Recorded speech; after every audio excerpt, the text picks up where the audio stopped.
that nuts? Do you want to see the final episode of the WWE vs TNA Monday Night Wars? Yeah, man, that'll be lovely. Do it, Marky, for me. You might really like Do it for the Aussies, mate. Not that bothered. Well, guess what, brother? The Hawk says you can't, dude. Ha ha! So instead, here's something completely different. Marky D. Alright, Shove It Squad. I need to start out this video with a quick thank you to everybody who has helped us hit 10k subscribers. It was a bit touch and go for a while there, but I sent Kai and Brandon Page to have a quick word with the YouTube bosses, and I can confirm that they're now on the same page as us. The word of Hawkamania will no longer be censored, and it is essential the world gets to know just how greasy Wes Briscoe truly was. Another shout out today goes to Brandon Walker, who requested today's video on Patreon. If you want to make the Hawk talk, just sign up to Patreon, become a Hawkamaniac, and message me your video request. Today ain't going to be like one of my normal videos. In fact, it's going to be a very abnormal video, because today's video is about a wrestler who I don't have many negatives to speak about, because at the end of the day, who didn't like Sharkboy? Okay, there were one or two negatives to him, but on the whole, he was good. So let's get into it, Shove It Squad. Sharkboy actually began his wrestling career back in 1997 as El Piranha. He also portrayed a fake Baldwin brother, two things that we would see later on in TNA. He spent time in the indies developing his El Piranha character, which eventually turned into the Sharkboy gimmick, and to this day it has a cult following. And Sharkboy was actually capped in hindsight, because in 1998 he trademarked the Sharkboy name. Lots happened for Sharkboy before he signed with TNA. He was featured in the MTV documentary True Life, where he talked about being a professional wrestler and how his medical bills were more than he made being a professional wrestler. He also had some minor roles on other TV programs. The half shark, half boy also competed at the Brian Pillman Memorial shows, and this helped E to gain even more attention, as lots of WCW, ECW and WWF talents were at these shows. It was really popping off for Sharkboy in 1999. In fact, you can even catch Mick Foley wearing a Sharkboy t-shirt after his Royal Rumble 1999 match with The Rock. So to be fair, pretty good for a wrestler with zero TV time on a worldwide wrestling program.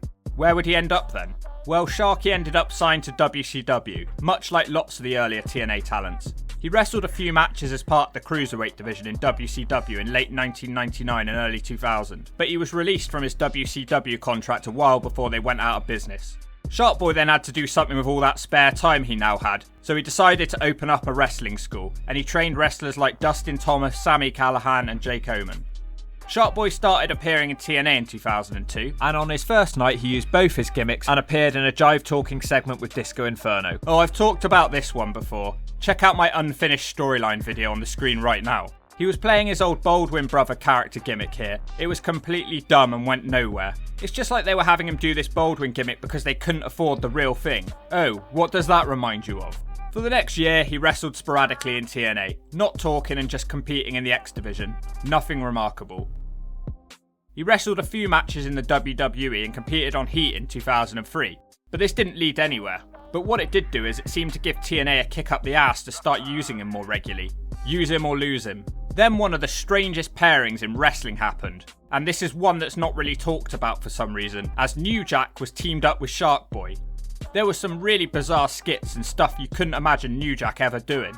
New Jack must have really liked Sharky to go along with this gimmick. The team didn't last for long, but it was strange seeing New Jack interact with Sharkboy like this.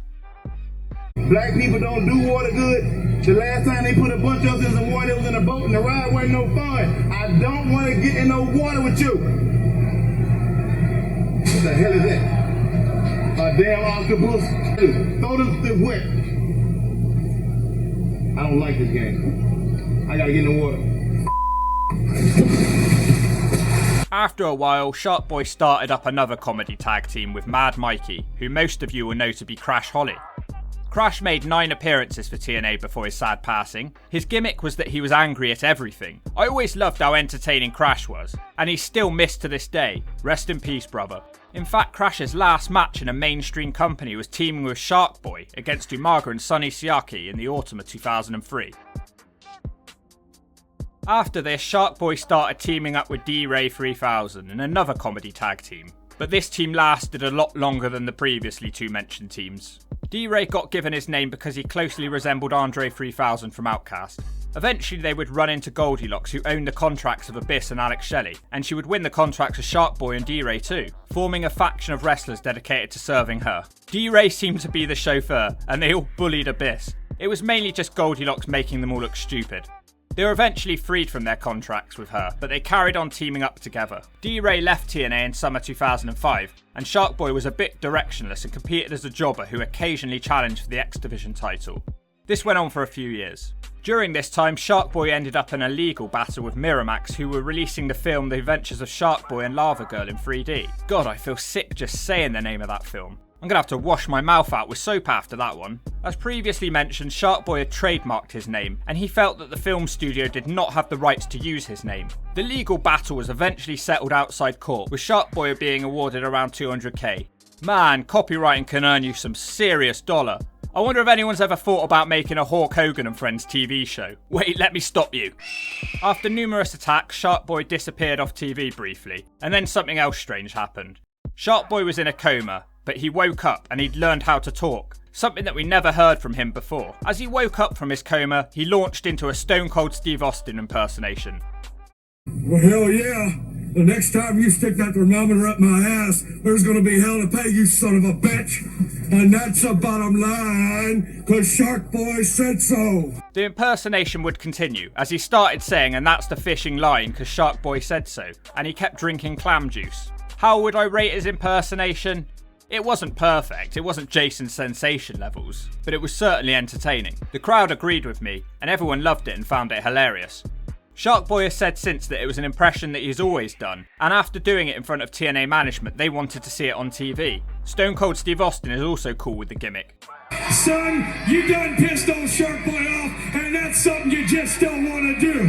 The last time I see a head like that, it was on an octopus, and I stuffed a mud hole in him. Well, what's this? Look, check it out, the stunner for Slick! I told you, don't turn your back on a shark, you stupid son of a bitch! They even changed his moveset so that he copied Stone Cold's moves and did his Stone Cold Stunner finisher. And his music was similar to Stone Cold's as well. They really went all out with this gimmick. And here lies the problem. With the Sharkboy gimmick, to non-TNA fans, having a wrestler dressed as a shark doing a Stone Cold Steve Austin impersonation, it makes them look a bit second rate. And lots of people refuse to even give TNA a try after seeing clips of this gimmick. Like I said, it just reminds people that you can't afford the real thing. Next up, he started teaming with Curryman, who was Christopher Daniels under a mask, in another comedy tag team. God, I'm sick of saying that this video. This led to one of the most memorable TNA matches of all time, a fish market street fight against Team 3D. Yes, you heard that right. It was a street fight but with real fish scattered all over the arena to use as weapons. The stench in the arena that night must have been unreal. If anyone was there that night, comment down below, what did it smell like? By the end of the match, Sharkboy and Curryman were victorious, but it was the cleaners who I felt sorry for, who had to scrub the fish guts from Mike Tenay's forehead. Sharkboy and Curryman then joined up with Eric Young, who was now Super Eric, and the group would be known collectively as the Prince Justice Brotherhood. The name was a joke aimed at Abyss, who used to wrestle under the name Prince Justice, but it was never actually explained on TV what this was about. The three were basically now superheroes, and this all went on throughout 2008. The group didn't really do anything for Sharkboy though, and it was impossible to take anyone seriously in this gimmick. Not that a wrestler dressed as a shark impersonating Stone Cold was easy to take seriously anyway. Curryman was fired after winning the Feast or Fired briefcase, and the group just faded away afterwards. And Sharkboy was relegated to wrestling on Explosion and the web show throughout 2010. I guess hawks don't like sharks.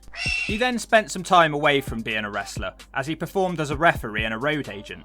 He would reappear briefly at the end of 2010, only to leave TNA completely shortly thereafter, ending a stint of over 8 years with TNA. Since then he has made numerous appearances back in TNA, just for the purpose of popping the fans, but nothing permanent would come of this.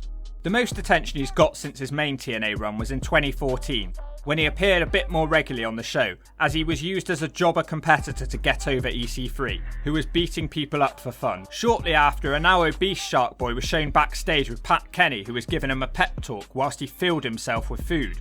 Sharky had unfortunately let himself go. It was great to see Sharkboy again at this point, and we all had a laugh about this video. He didn't really wrestle for the next few years, but he was supposed to be competing in TNA this year until the Corona crew arrived and crunched us all. So that's Sharkboy.